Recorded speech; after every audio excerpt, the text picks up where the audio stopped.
पवित्र दशहरार नवमी अवसर रे समस्त को शारदीय अभिनंदन। प्रकृति अनेक समय रे आम पई अनेक वार्ता प्रदान करि थाए। तार नित्य प्रदर्शन माध्यम रे देखंतु एठारे गछरे पत्र रहिथिला, आज पत्र झड़ी जाइछि।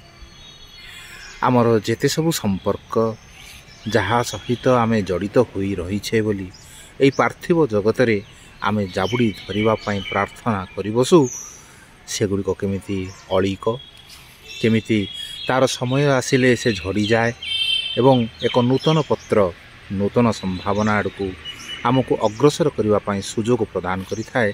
से संपर्क रे एई वृक्ष आमको तार प्रदर्शन माध्यम रे पत्र झड़ार प्रदर्शन माध्यम रे जणाइबा पई प्रचेष्टा करुछि।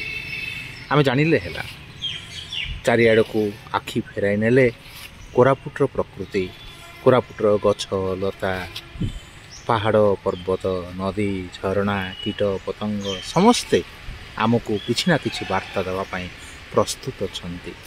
आसंतु आजिर एई शारदीय अवसर रे माँ को पाखरे यही प्रार्थना करिवा जे हे माँ भगवती, हे माँ दुर्गा, हे माँ महाकाली, महासरस्वती, महालक्ष्मी, माहेश्वरी, आमको यही सुजोग प्रदान कर। प्रतिटी क्षेत्र रे प्रतिटी बंधन माध्यम रे तमरी सत्ता को आम अनुभव करूँ, ताको रूप देवा पाई तमय होई उठिबा पाई आमे सतत प्रचेष्टा करि उठू।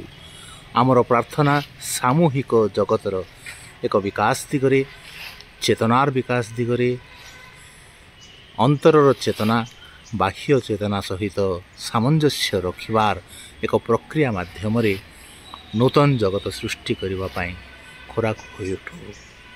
एही सुजोग प्रदान कर मां। आमर प्रार्थना सामूहिक हो, आमर प्रार्थना समग्र जगत पाई हो। यह ही आजिर एई शारदीय अभिनंदन दौथुवा अवसर रे नवमी अवसर रे आसंता कालीर दशमी अवसर रे आमर समस्तंकर प्रार्थना एकीभूत हो, एकाकार होई उठू, समस्ते एक होई उठंतु।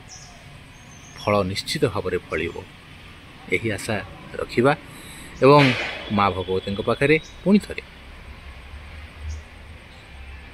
कृतज्ञतार सहित रहिबा। तेबे समस्तंकु कोरापुटिया जुहार, नमस्कार।